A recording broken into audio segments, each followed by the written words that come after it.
السلام عليكم ورحمة الله وبركاته. الحمد لله نحمده ونستعينه ونستغفره ونعوذ بالله من شرور أنفسنا ومن سيئات أعمالنا. ما يهده الله فلا مضل له وما يضلل فلا هادي له. وأشهد أن لا إله إلا الله وحده لا شريك له وأشهد أن محمدا عبده ورسوله. يا أيها الذين آمنوا اتقوا الله حق تقاته ولا تموتن إلا وأنتم مسلمون.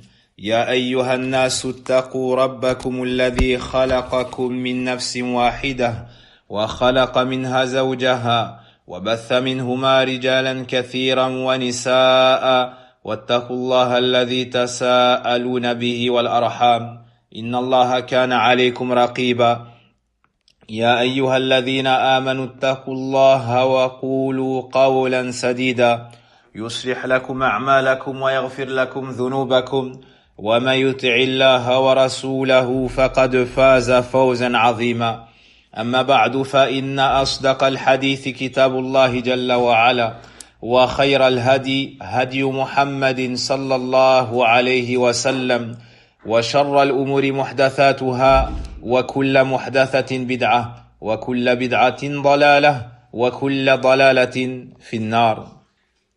إخوة الإيمان، الحمد لله حمدا كثيرا طيبا مباركا فيه.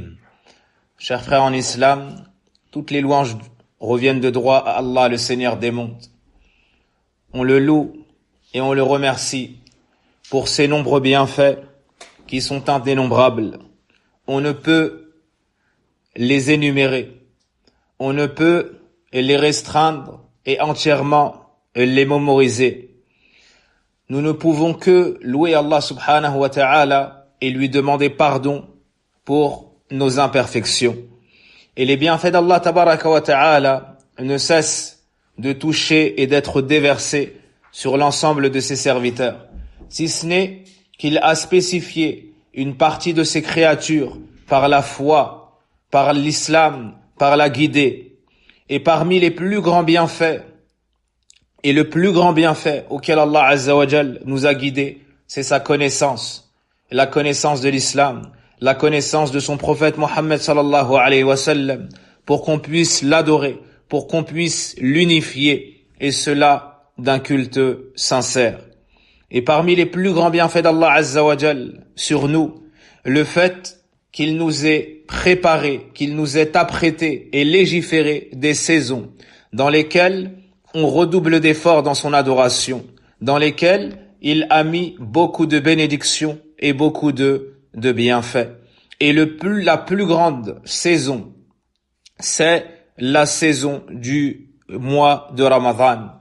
La saison du mois de Ramadan, dont le jeûne est le troisième pilier, dont le jeûne est le quatrième pilier de l'islam. C'est donc une saison immense, colossale et incommensurable dans laquelle nous venons d'entrer. Allah nous dit dans son noble livre: Shahru Ramadan alladhi unzila fihi al-Qur'an hudan lin-nasi wa bayyinatin min al-huda wal-furqan. Dans Suratul Baqarah, le mois de Ramadan durant lequel le Coran a été révélé en tant que guidé pour les gens et exposé. Na'am. Le mois de Ramadan est un mois béni. Le mois de Ramadan est un mois qui regorge de bienfaits. Le mois de Ramadan, c'est le mois du jeûne. Le mois de Ramadan, c'est le mois de la prière de nuit. Le mois de Ramadan, c'est le mois de la pitié, de la miséricorde. Le mois de Ramadan, c'est le mois du pardon et de l'affranchissement du feu. Le mois de Ramadan, c'est le mois de la générosité, le mois du don, le mois de la bienfaisance. Le mois de Ramadan, c'est le mois du Coran. Et ce mois, nous venons d'y entrer. Et c'est un grand bienfait sur nous, aux communautés de l'islam. Et ce mois, à sa venue, tous les croyants du monde se réjouissent. Il a un effet très grand sur l'ensemble des cœurs croyants. Nous l'avons tant attendu, le voici arrivé. Mais la grande question que nous devons nous poser, Qu'allons-nous faire maintenant que ce noble invité est arrivé? Comment allons-nous l'accueillir? Que va voir Allah Azza wa Jal de nous? Qu'allons-nous montrer de nos personnes, de nos cœurs, de nos langues, de nos membres à Allah subhanahu wa ta'ala? Nul doute que nous devons nous réjouir d'une grande joie pour la venue de ce noble mois et s'annoncer mutuellement et se féliciter mutuellement pour l'entrée de ce mois. Et celui qui médite le Coran et étudie de la sunna du prophète sallallahu alayhi wa sallam verra très facilement et rapidement que ce mois a de nombreuses spécificités qui ne se réunissent dans aucun autre mois de l'année. Et pour ce grand bienfait, le prophète sallallahu alayhi wa sallam annonçait et félicitait ses nobles compagnons à la venue de cette saison d'obéissance, de foi et de rapprochement vers le tout miséricordieux. Il nous dit, sallallahu alayhi wa sallam, où il disait à ses compagnons, « Hadha Ramadan, qad ja'akum, tufattahu fihi abwabul jannah, wa tughallaqu fihi abwabun nar, wa tusalsalu fihi shayatin. » Le prophète alayhi salatu wassalam annonçait la bonne nouvelle à ses compagnons, radiyallahu anhum, et leur disait, « Voici Ramadan qui vous est venu. Durant celui-ci, les portes du paradis sont ouvertes, les portes de l'enfer fermées et les démons enchaînés. » Lorsqu'il dit aux compagnons, « Hadha Ramadan qad ja'akum » voici Ramadan qui vous est venu. Ici, il leur annonce la bonne nouvelle et il les félicite. Car la venue de Ramadan n'est pas comme la venue de n'importe quel autre moment. La venue de cet invité est une venue particulière, accompagnée de beaucoup de bénédictions et de bienfaits, de dons de la part du grand donateur Allah subhanahu wa ta'ala, Rabbul Alamin. Le mois de Ramadan vous êtes venu alors que vous baignez dans les bienfaits d'Allah Azza wa Jal, que ce soit la sécurité, que ce soit la santé, que ce soit le foyer, que ce soit la paix, que ce soit les plus grands bienfaits, l'islam et la foi. Le mois de Ramadan, cette grande saison, vous êtes venus. Alors dirigez-vous vers Allah subhanahu wa ta'ala, redoublez d'efforts dans son adoration et concurrencez-vous dans celle-ci. Hadha Ramadan qad ja'akum. Le prophète alayhi salatu wassalam, à travers ces mots, veut que nos cœurs bougent, veut que notre peau frémisse. Il veut qu'on se rende compte de la grandeur de ce moment. Ayyaman ma'dudat, ce sont des jours déterminés. Alors, il faut se préparer. Alors, il faut faire un programme pour tenter de réussir cette saison. Et lorsque l'homme médite sur cette parole, il ne peut entrer dans ce mois comme il entre dans un autre mois. Car si le prophète alayhi salatu wassalam a pris le soin d'annoncer la bonne nouvelle, a pris le soin de préparer ses compagnons à l'entrée de ce mois, c'est que c'est un mois qui est différent des autres. C'est un invité qui nous est très cher. Alors on se réjouit de sa venue. Pourquoi est-ce qu'on se réjouit de la venue du mois de Ramadan? Car dans cette saison, on va pouvoir réformer nos personnes. On va pouvoir retourner sur les bancs de l'école. On va pouvoir tirer des leçons, apprendre, appliquer, transmettre, endurer. On va pouvoir revivifier notre foi, notre islam, notre acheminement vers Allah subhanahu wa ta'ala et la demeure de l'au-delà. Et est-ce que les gens se préparent tous de la même manière à la venue et à l'entrée du mois de Ramadan? Non, les gens se divisent en général en 4 catégories. La première catégorie, il s'agit des gens qui accueillent le mois de Ramadan et s'y apprêtent en allant dans les marchés, en achetant toutes sortes de nourriture, de boissons, jusqu'à dévaliser les rayons, comme s'il y avait une pénurie, comme si le mois de Ramadan était le mois de la consommation. Ainsi, il ne se prépare pas en apprenant, en se réjouissant. Non, mais il se prépare en achetant et en remplissant les placards et les frigos. La deuxième catégorie, c'est la catégorie qui se prépare dans le mois de Ramadan ou pour le mois de Ramadan avec diverses occupations mondaines. Certains planifient des jeux vidéo, d'autres des séries télévisées, d'autres encore des tournois et des matchs de différents sports. Et cela veille jusqu'au repas du sahour, puis vont dormir en général toute la journée pour se réveiller à nouveau pour manger. Voici l'énorme perte de temps. Voici l'énorme perte de temps. Wala hawla wala quwwata illa billah. La troisième catégorie de personnes est la catégorie qui a reçu l'aide, l'assistance d'Allah Azza wa Jal et l'a guidé. Ils sont des gens qui ont longuement attendu, après un lourd manque, ce mois de Ramadan. Et une fois le mois entré, ils se préparent avec la foi, avec le nettoyage du cœur, de la langue, des membres. Ils se préparent avec le remplissage du cœur de sciences utiles, des membres d'œuvres pieuses. Ils se préparent avec un programme de Coran, avec un programme de sadaqat, avec un programme de visite pour lier les liens de parenté, avec un programme pour acheminer sa personne dans les meilleures conditions vers Allah Azza wa Jal et la demeure de l'au-delà. Ils se préparent en concurrençant les autres dans les bonnes œuvres. Ils se préparent en se disant à eux-mêmes, il faut que je réussisse ce mois, peut-être que c'est le dernier Ramadan de ma vie. Ils tentent de frapper à toutes les portes de bien. Enfin, la quatrième catégorie, ceux qui entrent dans le mois de Ramadan comme ils entrent dans tous les autres mois de l'année. Comme ils entrent dans tous les autres mois de l'année. Même la nuit, même Laylatul Qadr, même les 10 dernières nuits du mois de Ramadan, ils les passent comme ils passent le reste des autres nuits de l'année, en dormant, ou en perdant leur temps. Wa inna lillahi wa inna ilayhi raji'un. Dans quelle catégorie te trouves-tu, cher croyant? Dans quelle catégorie veux-tu être, cher croyant? Il nous incombe donc à tous de préparer nos personnes afin d'entrer dans ce mois avec sincérité et véracité. Le prophète sallallahu alayhi wa sallam nous montre qu'il n'y a aucune seconde à perdre une fois le mois de Ramadan entré, dès la première nuit.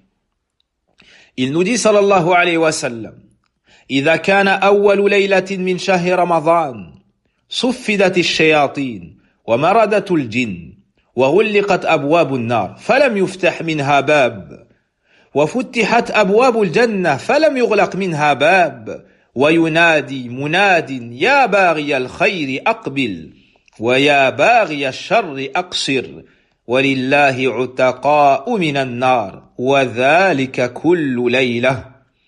Le prophète sallallahu alayhi wa sallam nous dit: arrivé à la première nuit du mois de Ramadan, les démons sont enchaînés et les plus nocifs parmi les djinns. Les portes de l'enfer fermées, aucune n'est ouverte. Les portes du paradis sont ouvertes, aucune n'est fermée. Et on appelle: ô toi qui désires le bien, avance, et ô toi qui désires le mal, rebrousse chemin. Et chaque nuit, Allah affranchit des gens de l'enfer. Et cela, chaque nuit. C'est ainsi que le prophète alayhi salatu wassalam nous appelle à organiser notre temps et à préserver le mois de Ramadan, et cela dès son entrée, dès la première nuit. Et remarque la parole du prophète alayhi salatu wassalam, et on appelle en disant: Ya baghi al-khayri aqbil, ô toi qui désires le bien, avance. Avance, tu t'es préparé pour une saison Tu t'es préparé pour un moment d'adoration. Tu t'es préparé pour adorer ton Seigneur, le seul digne d'être adoré et pour lequel on se prosterne et pour lequel il faudra jeûner. Avance. Avance. On fait référence ici au désir ardent d'adorer Allah Azza wa Jal, de le rencontrer dans l'au-delà. On fait référence ici à la haute détermination qu'ont les croyants dans ce mois. Ne perds pas cette occasion. Ne gâche pas cette opportunité. Ya bari al-khayr aqbil. Voici donc une saison de bénéfices et de commerce avec Allah Azza wa Jal, un commerce qui n'est sujet à aucune perte. Quant aux autres, ya bari ash-sharri aqsir. Ô toi qui cherches le mal, cesse, rebrousse chemin. Il ne convient pas aux croyants à qui Allah Azza wa Jal a accordé la vie et la capacité d'entrer dans le mois de Ramadan et de chercher à faire le haram. D'entrer dans le mois de Ramadan sans avoir le cœur qui bouge et qui vibre en direction du bien et du paradis. Il n'appartient pas aux croyants qui aiment Allah et son messager, qui espèrent rencontrer Allah dans la demeure de l'au-delà, dans les meilleures conditions, de gâcher cette occasion. Et si nos cœurs ne vibrent pas, ne bougent pas, ne convergent pas vers l'adoration, vers les bonnes œuvres dans le mois de Ramadan, quand est-ce qu'il bougera? Quand est-ce qu'il vibrera? Et si nos cœurs ne vibrent pas et ne se dirigent pas vers le repentir, vers le regret pour nos fautes et nos péchés, quand est-ce qu'il bougera? Quand est-ce qu'il vibrera? Le prophète alayhi salatu wassalam nous fait développer ici une grande porte de l'espoir et de recherche du repentir. Il nous dit que chaque nuit, Allah a des affranchis de l'enfer.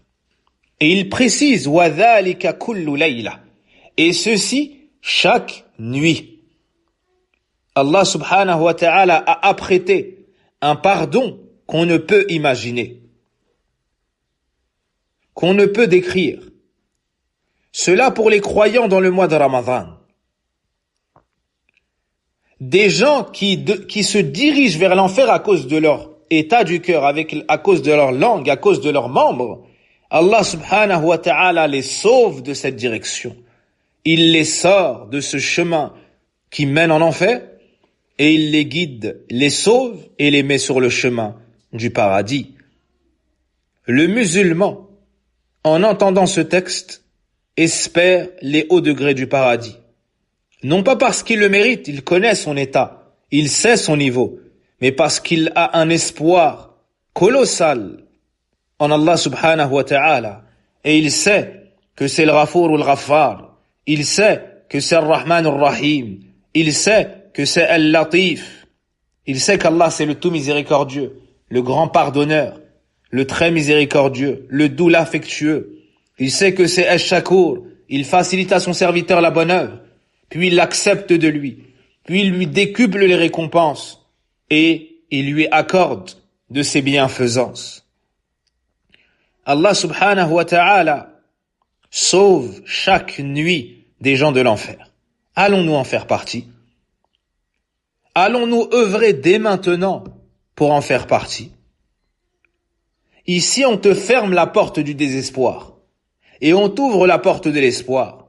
Allah subhanahu wa ta'ala s'adresse à ceux qui ont commis toutes les fautes, aussi nombreuses soient-elles, aussi gravissimes soient-elles, aussi répétées, constantes soient-elles, ne désespère pas de la miséricorde d'Allah.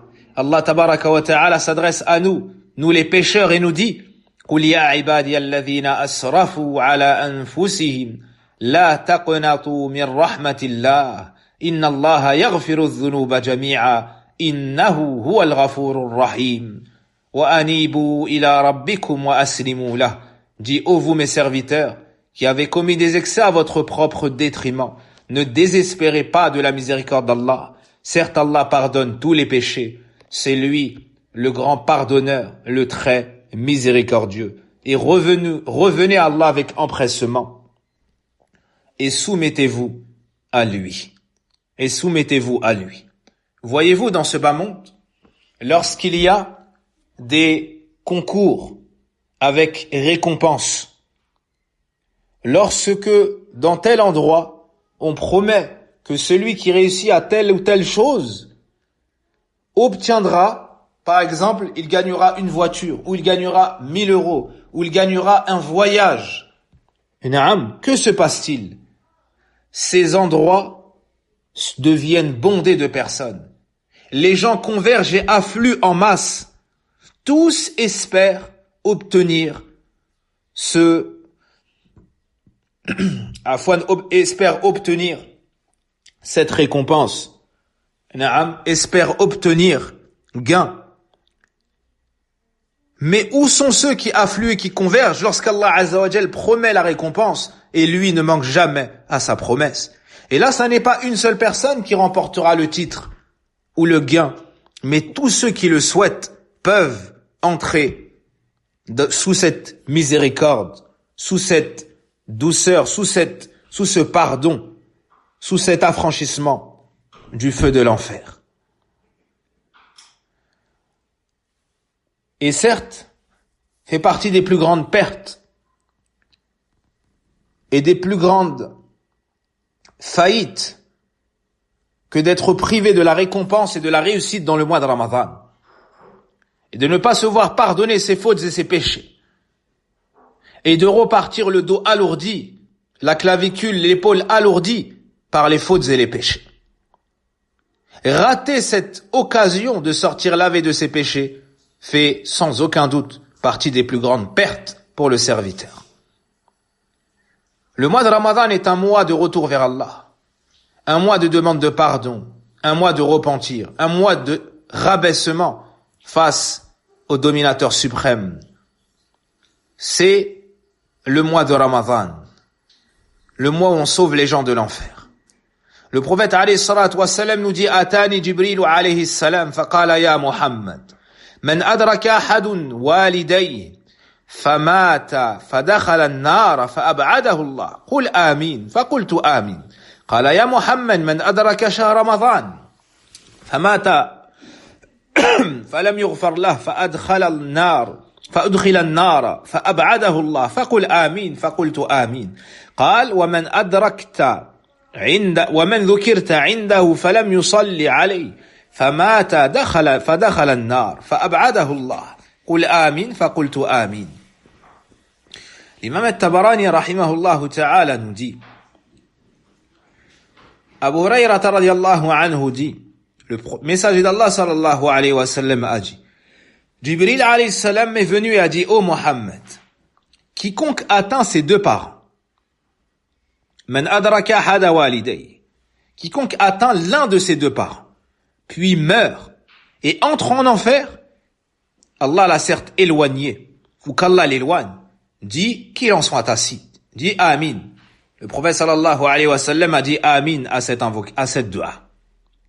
Puis, ô Mohammed, quiconque atteint le mois de Ramadan, puis meurt sans s'être vu pardonner qu'il est entré en enfer et est entré dans le feu, qu'Allah l'éloigne ou Allah l'a éloigné, dit Amin. Alors j'ai dit Amin.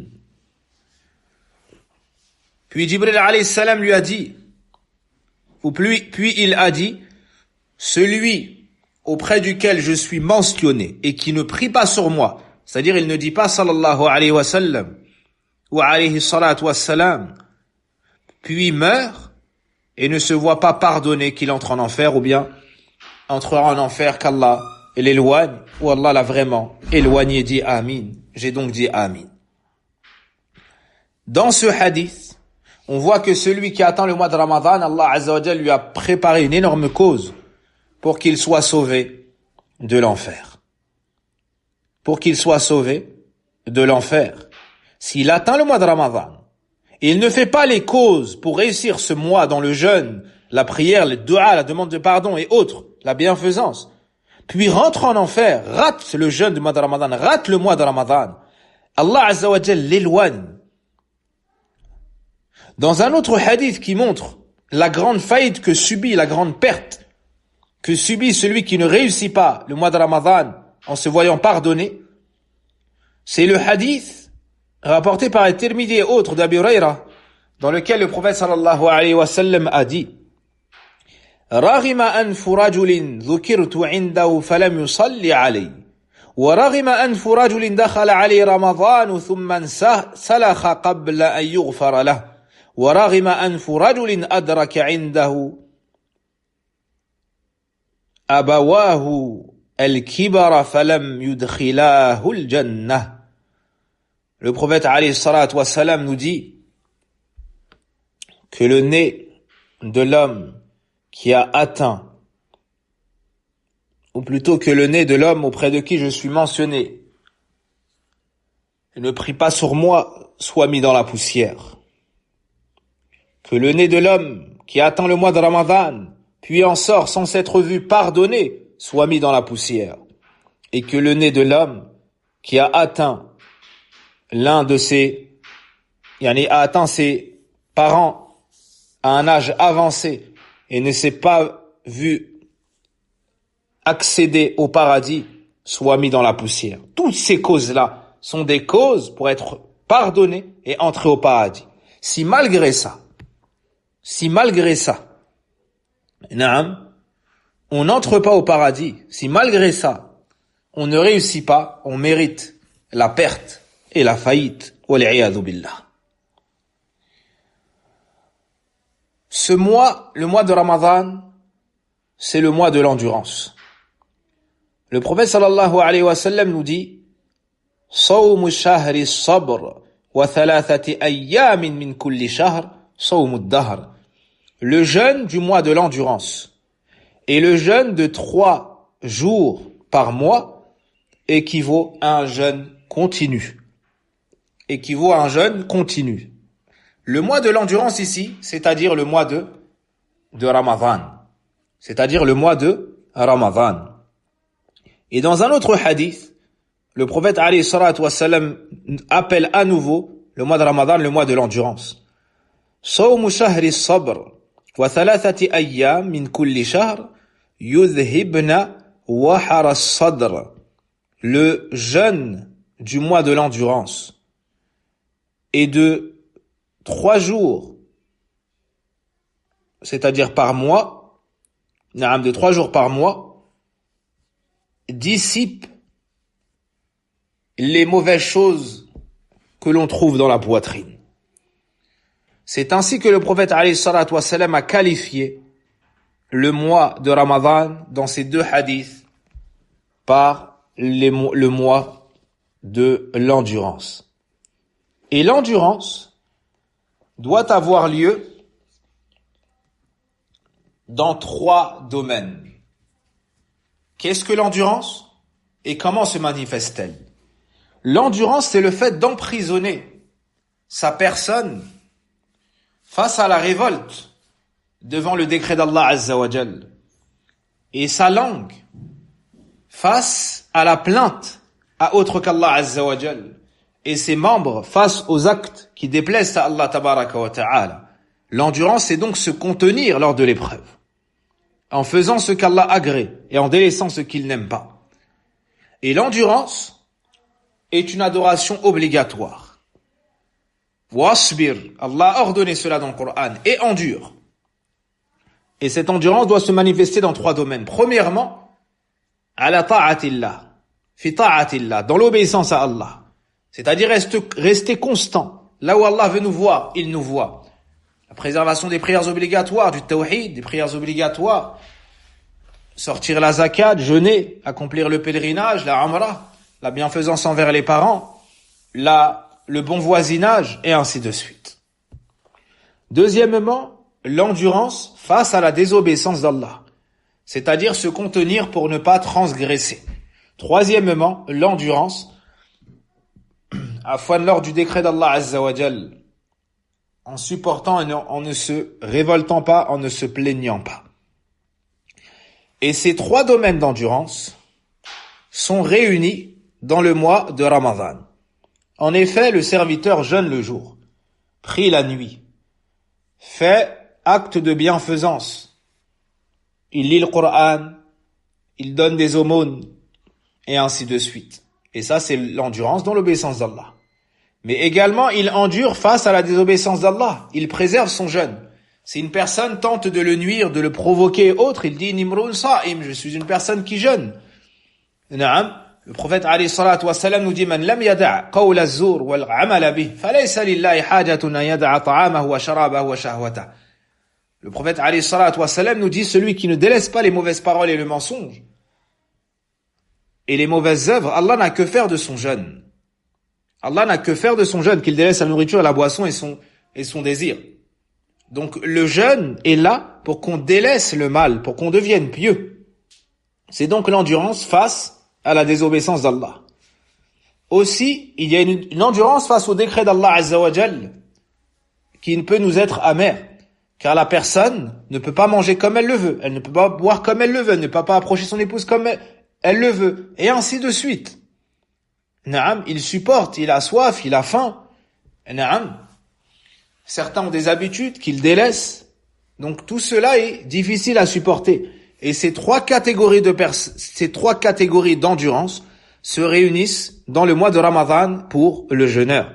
C'est pour ça que le prophète alayhi salatu wa salam a dit qu'Allah dit Kullu amal ibn Adam lah illa as-sawm fa innahu li wa ana ajzi'u bih.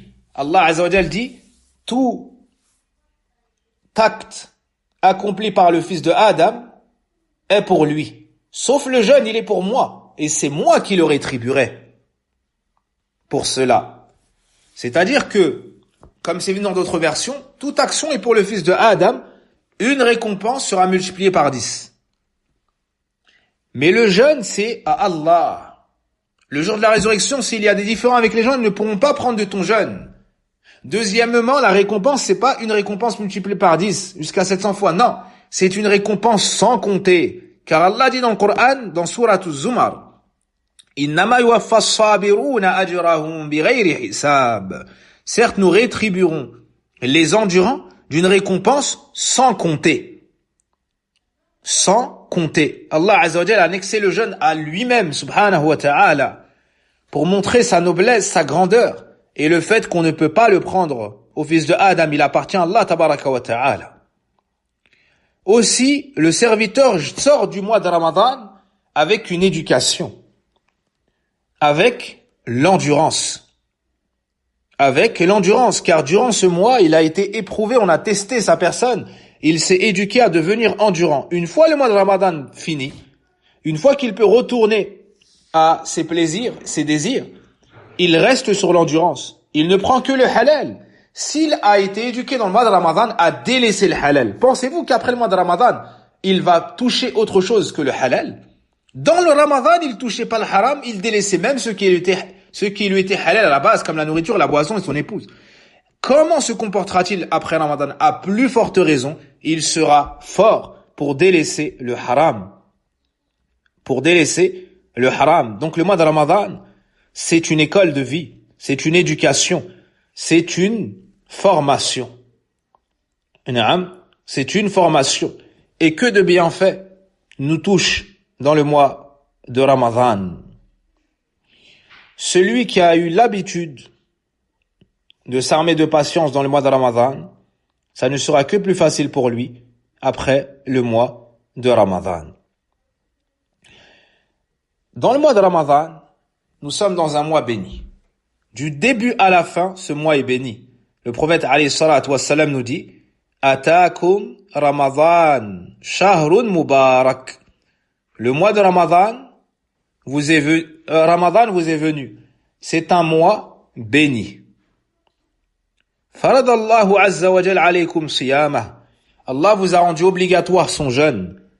Tuftahu fi abwab as-sama' wa tughlaqu fi abwab al-jahim wa tughallaqu fihi maradatu ash-shayatin.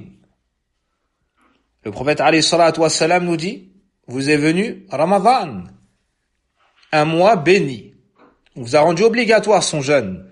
Les portes de l'élévation sont ouvertes, ou les portes du ciel sont ouvertes. Les portes de l'enfer fermées.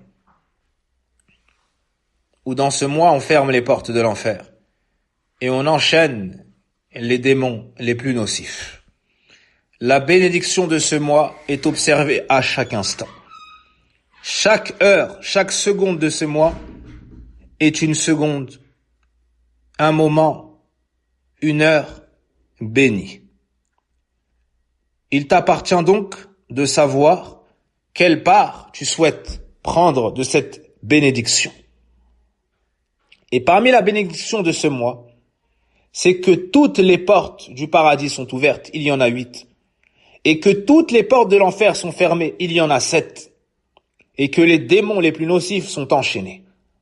Ceci fait partie de la bénédiction du mois de Ramadan. Et cela n'est pas observé dans un autre mois. Pourquoi est-ce qu'on ouvre toutes les portes du paradis? De par la multitude des bonnes œuvres et pour encourager les croyants à se concurrencer pour obtenir les plus hauts degrés. Les portes de l'enfer sont fermées. Pourquoi sont-elles fermées? De par le peu de péchés commis par les croyants et pour nous décourager de faire des fautes. Les démons les plus nocifs sont enchaînés afin qu'on soit en pleine capacité de faire le bien et de délaisser le mal. Fadlan min Allah wa ni'mah. Une grâce de la part d'Allah et un bienfait. Ils ne pourront donc nous nuire comme ils le faisaient à d'autres moments. Tout cela fait partie de la bénédiction du mois de Ramadan. Et si le serviteur se met à méditer les bénédictions qu'Allah Azza wa Jal a mis dans ce mois et a attribué aux croyants, il ne pourrait s'arrêter avant que ne s'arrête cette bénédiction. Après avoir entendu tout cela, revenons à notre question initiale.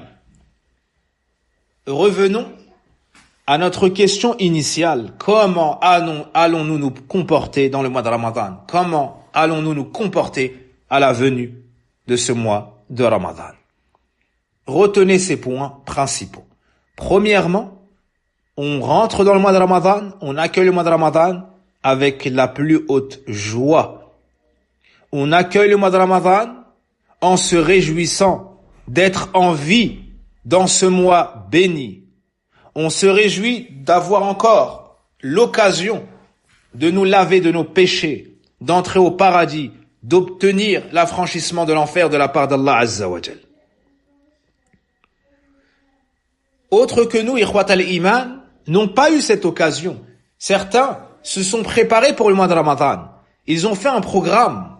Ils avaient prévu d'aller même à la Umrah. Mais ils sont décédés. Nous les avons lavés. Sur eux, nous avons prié. On les a portés. On les a enterrés et on les a quittés. Mais toi, tu es en vie. Tu es à la santé. Tu as la capacité. Une deuxième catégorie de personnes ont toujours leur âme dans leur corps. Mais leur force les a quittés. Leur santé s'est séparée d'eux. Ils ne peuvent donc jeûner. Ils sont attristés car ils aiment l'adoration d'Allah Azza wa Jal, mais ils n'ont pas la capacité. Toi, Allah Azza wa Jal a uni sur toi entre la santé et la vie. Comment vas-tu donc accueillir le mois de Ramadan? Tu dois ressentir que c'est une grâce et une faveur d'Allah sur ta personne d'être en vie dans le mois de Ramadan, ce mois béni. Deuxièmement, on rentre dans le mois de Ramadan avec un repentir sincère. Et le repentir sincère commence avec le regret. Le prophète alayhi salatu wa salam nous dit an-nadamu tawbah wa man taba kaman la dhanba lah. Le regret est un repentir et quiconque se repent, c'est comme s'il n'avait pas péché. On doit donc retourner vers Allah Azza wa Jal pour se laver de ses fautes et de ses péchés. On doit réfléchir à toute faute en commençant par le shirk, puis les grands péchés, puis les petits péchés, puis l'insouciance et la perte de temps. Et pour chaque faute, on doit demander pardon à Allah Azza wa Jal particulièrement. Et si cela a tardé, on doit aussi se repentir pour avoir retardé le repentir. C'est un repentir d'avoir retardé le repentir. Et nous sommes tous ce serviteur-là. Le prophète alayhi salatu wa salam dit kullu bani adam khata' wa khayrul khata'in at-tawwabun. Tout fils de Adam est pécheur et le meilleur de ceux qui commettent des péché sont ceux qui se repentent.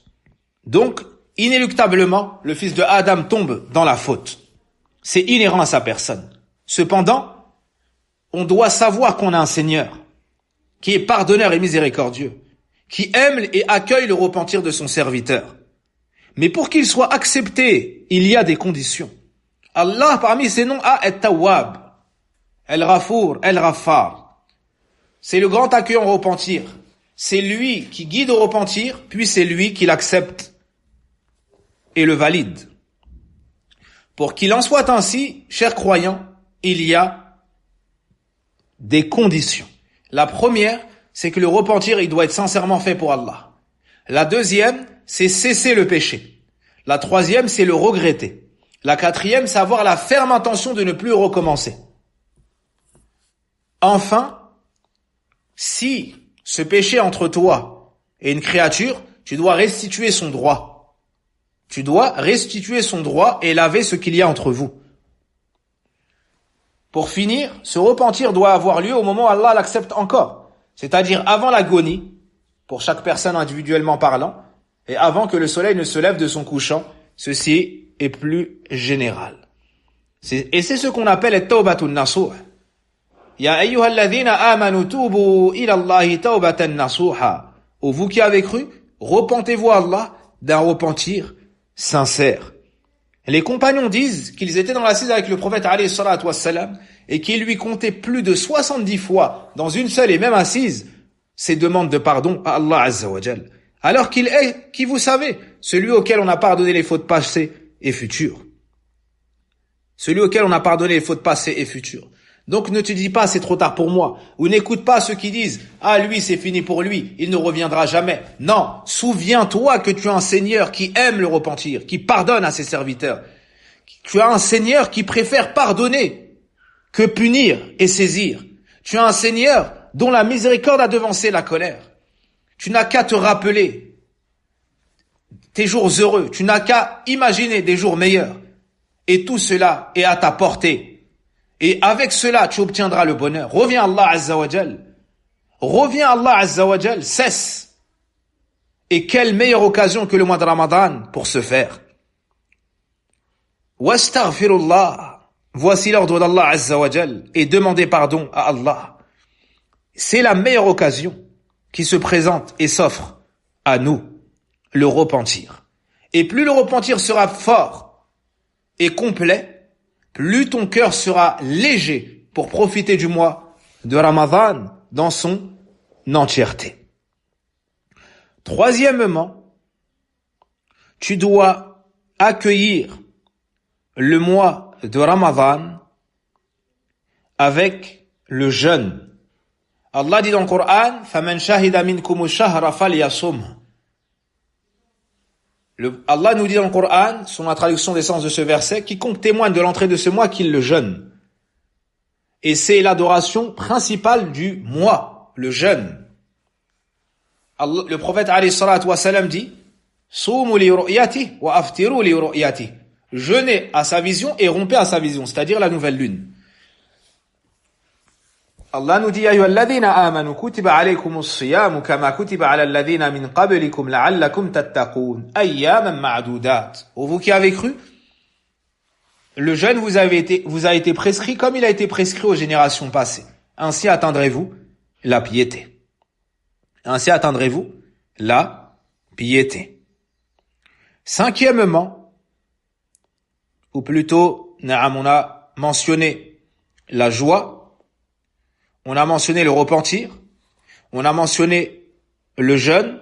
Donc le point suivant, on rentre dans le mois de Ramadan en concrétisant la parole du prophète alayhi salatu wassalam. Man sama Ramadana imanan wa ihtisaban. Quiconque jeûne Ramadan avec foi et espoir. On doit concrétiser ces deux notions. Al-iman et al-ihtisab. La foi et l'espoir de la récompense d'Allah Azza wa Jal. Ghufira lahu ma taqaddama min dhanbi. Quiconque jeûne Ramadan avec foi et espoir se verra pardonner ses péchés passés. Avec foi, C'est-à-dire, il a foi en Allah Azza wa Jal, en un Seigneur immense, parfait, loin de toute imperfection et de toute similitude avec ses créatures. Il a foi en un Seigneur unique, élevé au-dessus de son trône, un Seigneur clairvoyant, savant, qui voit tout, qui entend tout, qui est dominateur suprême, un Seigneur qui n'a aucun besoin et sans lequel nul ne peut se passer pour ses besoins. Il a foi en ce Seigneur qu'il adore seul d'un culte sincère. Il a foi au caractère obligatoire du jeûne du mois de Ramadan. Deuxièmement, ihtisaban, il espère la récompense. Il jeûne pas par par habitude. Il ne jeûne pas parce qu'il a peur de ses parents ou du regard des gens. Non, il jeûne par foi et espoir en la récompense d'Allah subhanahu wa ta'ala. Il croit en la promesse du messager d'Allah sallallahu alayhi wa sallam de se voir pardonner tous ses péchés. Il croit en la promesse de la porte du paradis Ar-Rayyan. Il croit en la promesse de se voir laver de tous ses péchés. Il croit en la promesse de celui qui prie Laylatul Qadr imanan wa ihtisaban ghufira lahu ma taqaddama min dhanbi. Celui qui prie la nuit de la grande valeur ou de la destinée avec foi et espoir se verra pardonner tous ses péchés passés. Il a foi en tous les mérites mentionnés dans le Coran et la Sunna du mois de Ramadan ou du jeûne de Ramadan. Il a foi en la parole d'Allah Azza wa Jal, as-siyamu li wa ana ajzi bih. Le jeûne est pour moi et c'est moi qui le rétribuerai. Il espère chaque instant, chaque seconde qui s'écoule du mois de Ramadan. Et certains dans le mois de Ramadan peuvent être éprouvés et attristés. Pourquoi? Parce qu'ils avaient l'habitude de jeûner, mais ils sont malades, ils ne peuvent pas jeûner. Ou ils avaient l'habitude de jeûner, mais certains jours, elles se voient indisposées. Ou ils avaient l'habitude de jeûner, mais il y a eu accouchement, donc elle est indisposée. Il avait l'habitude de jeûner, mais il est malade, mais ceci, mais cela. Il avait l'habitude de lire le Coran 1, 2, 3 fois, mais il ne peut pas parce il travaille plus, ou il est plus occupé, ou il a d'autres responsabilités. À tous ces gens-là, on leur dit, espérez la récompense à chaque seconde dans le mois de Ramadan. Car Allah Azza wa Jal, de par sa générosité, de par sa miséricorde et sa grâce, accorde au fils de Adam tout ce qu'il faisait en bonne santé et lorsqu'il n'avait pas d'empêchement, lorsqu'il a une incapacité. Allah Azza wa Jal te donne tout ce que tu faisais en récompense lorsque tu as une incapacité. Deuxièmement, lorsque tu ne jeûnes pas, lorsque tu ne pries pas la nuit, lorsque, c'est pas parce que tu ne veux pas, mais parce que tu n'as pas pu. Parce que tu es occupé avec des responsabilités. Parce que tu es occupé à obéir à Allah Azza wa Jal en ne jeûnant pas pour les menstrues. D'accord? Parce que c'est Allah qui t'a interdit de jeûner en état de menstru. Donc tu ne dois pas être triste. Si tu ne peux pas prier, si tu ne peux pas aller au masjid parce que tu t'occupes de tes enfants, ou tu t'occupes d'autres responsabilités pour Tarawih, tu ne dois pas t'attrister, mais tu dois espérer la récompense chez Allah Azza wa Jal et la certitude qu'Allah Azza wa Jal va te récompenser. Et peut-être qu'il va te donner mieux que ce que tu aurais obtenu en jeûnant et en priant la nuit. Pour cette douleur qui habite ton cœur de ne pas pouvoir faire l'adoration par amour d'Allah, par espoir de la récompense dans l'au-delà, peut-être qu'Allah Azza wa Jal va te donner plus de récompense que ceux qui jeûnent le jour et prient la nuit. Donc on concrétise ce hadith.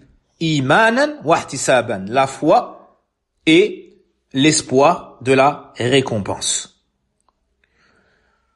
Le point suivant, parmi les choses très importantes dans le mois de Ramadan, c'est concrétiser taqwallahi al-azim, la crainte d'Allah l'immense, la piété, car c'est la sagesse pour laquelle a été légiféré le jeûne du mois de Ramadan, comme nous l'avons lu. Ya ayyuhalladhina amanu kutiba alaykumus siyam kama kutiba ala alladhina min qablikum la'allakum tattaqun. Ô vous qui avez cru, le mois de Ramadan, ou plutôt le jeûne vous a été prescrit, tout comme il a été prescrit aux générations avant vous, ainsi atteindrez-vous la piété. Donc les savants nous disent, la sagesse du jeûne du mois de Ramadan, c'est pas d'avoir la faim, comme cela nous est dit. On jeûne Ramadan pour ressentir la faim du pauvre. Non, il y a ceci fait partie des leçons de Ramadan. La générosité, la sadaqat et autres, mais c'est pas le but ultime. Le but suprême, c'est de devenir pieux pour entrer au paradis. Wala ni'ma darul muttaqin. Et quelle bonne demeure pour les gens pieux. Qu'est-ce que la piété? Si le but du jeûne c'est de devenir pieux, il nous faut savoir ce qu'est la piété. La piété, c'est faire ce qu'Allah t'a commandé, délaisser ce qu'il t'a interdit, en espérant sa récompense et en craignant sa punition. Le tout avec science. Je répète, la piété, c'est le but du jeûne. Et la piété, an ta'mala bi ta'atillah, ala nurin min Allah, tarju thawab Allah, wa an tatruka ma'siyat Allah, ala nurin min Allah, takhafu iqab Allah. La piété, comme l'a dit un des pieux prédécesseurs, Talq ibn Habib, si je ne me trompe pas, c'est d'agir avec l'obéissance d'Allah, en te basant sur une lumière émanant d'Allah, c'est-à-dire la science, en espérant la récompense d'Allah. Et tu délaisses la désobéissance d'Allah, en te basant sur une science d'Allah, une lumière émanant d'Allah, c'est-à-dire avec science, tu délaisses ce qu'Allah veut que tu délaisses, le tout en craignant la punition d'Allah. Donc il y a deux parties dans la piété, faire et délaisser. L'espoir et la peur. Les bonnes œuvres et les péchés. Voici un parallélisme dans la piété.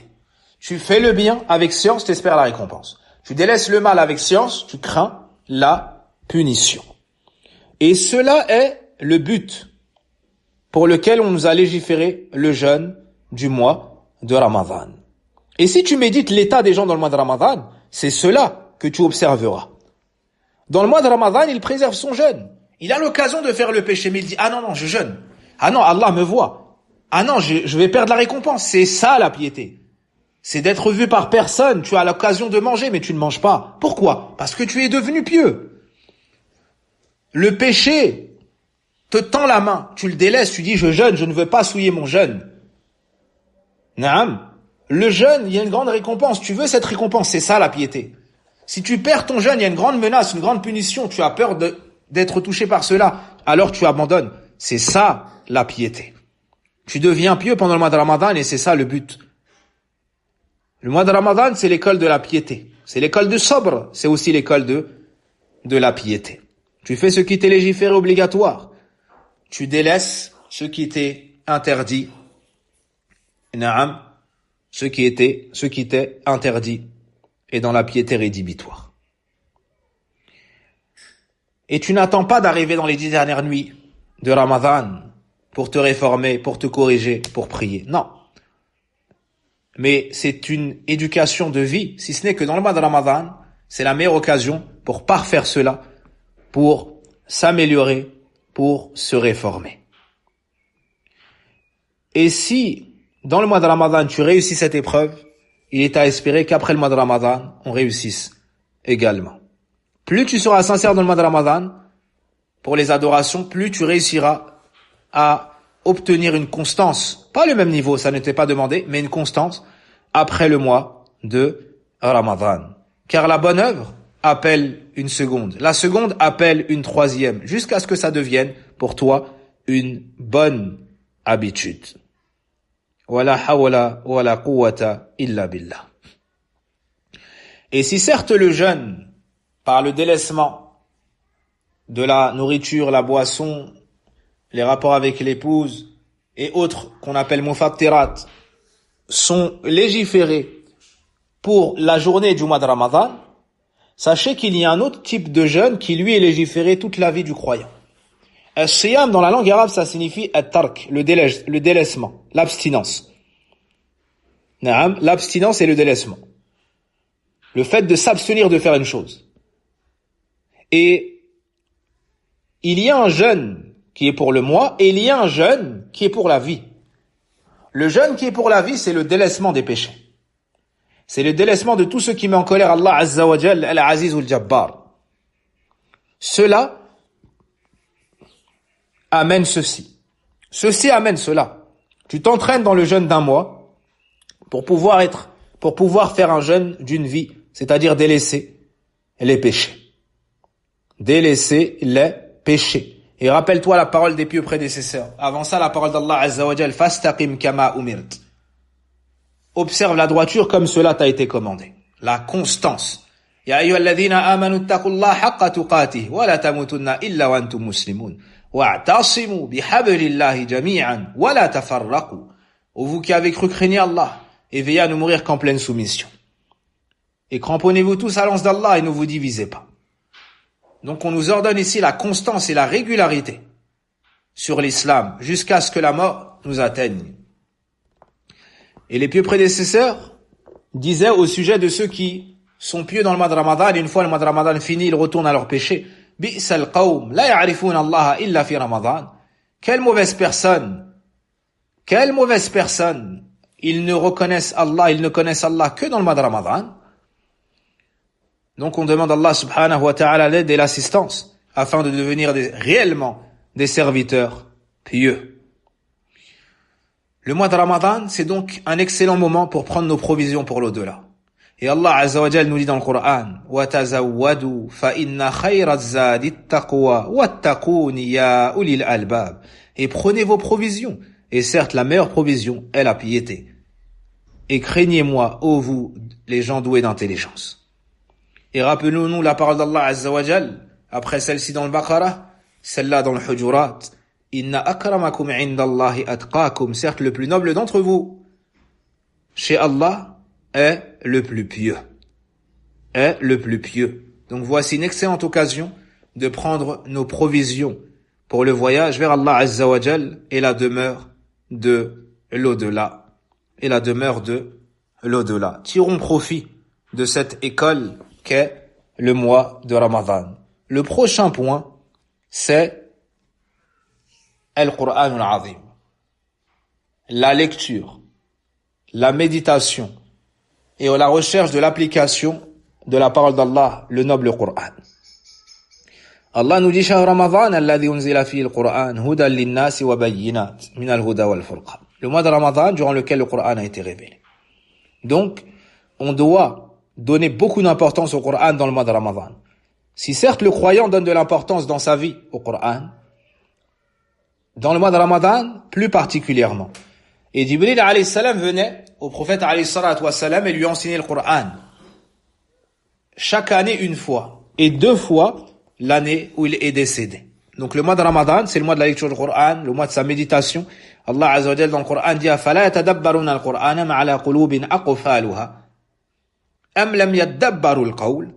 N'ont-ils pas médité la parole? Ne vont-ils pas méditer le Qur'an? Ou ont-ils des cadenas sur leur cœur? C'est un mois immense, c'est le mois du Qur'an.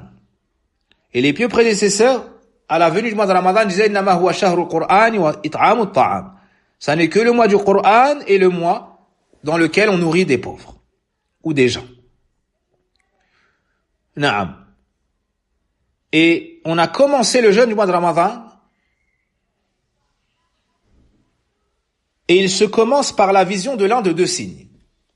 Le premier, فَمَنْ شَهِدَ مِنْكُمُ الشَّهْرَ فَلْيَصُمْ صُومُوا لِرُؤْيَتِهِ وَافْطِرُوا لِرُؤْيَتِهِ لا تصوموا حتى ترون الهلال ولا تفطروا حتى ترونه فإن غم عليكم فاقدروا له صوموا لرؤيته وافطروا لرؤيته فإن غبي عليكم فاكملوا عدة شعبان 30. Tous ces textes nous montrent les 2 signes par lesquels on connaît l'entrée du mois de Ramadan. Le premier signe, c'est la vision de la nouvelle lune.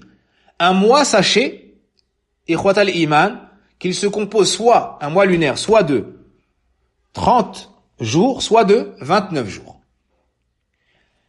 Ainsi, lorsqu'on complète 28, il est de la sunna du prophète alayhi salatu wassalam de scruter le ciel à la recherche de la nouvelle lune. Abdullah ibn Umar nous dit Tarawna al-hilal. Les gens ont cherché la nouvelle lune, je l'ai vu, j'ai informé le prophète sallallahu alayhi wa sallam, il a jeûné, a ordonné aux gens de jeûner. Donc c'est le premier signe. Si on voit la nouvelle lune, que le mois est incomplet, il se compose de 29 jours, le lendemain, c'est Ramadan et on le jeûne. Dans le cas où on ne voit pas la nouvelle lune, c'est le deuxième signe. C'est compléter le mois de Sha'ban 30 jours. Comme a dit le prophète alayhi salatu wassalam. jeûnez à la vision de la nouvelle lune et rompez à la vision de la nouvelle lune. Et si cela vous est obstrué, alors comptez. C'est-à-dire comptez que le mois a 30 jours. Comme dans l'autre hadith, jeûnez à sa vision, rompez à sa vision. Et si elle ne vous est pas vue, complétez la durée du mois de Sha'ban, 30 jours. Voici les deux signes par lesquels on juge et on témoigne de l'entrée du mois. Il n'y a pas de troisième. Par exemple, les calculs astronomiques ne sont pas permis en islam pour jeûner Ramadan. Ils ne sont pas permis en islam pour jeûner Ramadan. On peut se baser sur les calculs astronomiques. Mais la vision du musulman de confiance ayant une bonne vue, Naam, pour l'entrée du mois et pour la sortie de deux musulmans. هذه ذكرى والذكرى تنفع المؤمنين. Voici un rappel, et certes le rappel est profitable aux croyants. Et demain, Inch'Allah Ta'ala, à la même heure pour moi, il y aura un changement d'une heure pour d'autres. Il y aura une conférence, Inch'Allah Ta'ala, qui aura pour terme 10 règles relatives au mois de Ramadan. 10 règles relatives au mois de Ramadan. Wa sallallahu wa barik ala nabiyyina Muhammad wa ala alihi wa sahbihi ajma'in. ربنا آتنا في الدنيا حسنة وفي الآخرة حسنة وقنا عذاب النار. اللهم إنا نسألك الهدى والتقى والعفاف والغنى. يا حي يا قيوم يا حي يا قيوم يا حي يا قيوم برحمتك نستغيث. أصلح لنا شأننا كله ولا تكلنا إلى أنفسنا طرفة عين. اللهم إنا نسألك المعافاة في الدنيا والآخرة. اللهم إنا نسألك المعافاة في الدنيا والآخرة. اللهم إنا ظلمنا أنفسنا ظلما كثيرا ولا يغفر الذنوب إلا أنت فاغفر لنا مغفرة من عندك وارحمنا إنك أنت الغفور الرحيم. اللهم اغفر لنا ذنوبنا كلها دقها وجلها أولها وآخرها علانيتها وسرها. اللهم إنا نعوذ بك من الهم والحزن والعجز والكسل والجبن والبخل وضلع الدين وغلبة الرجال.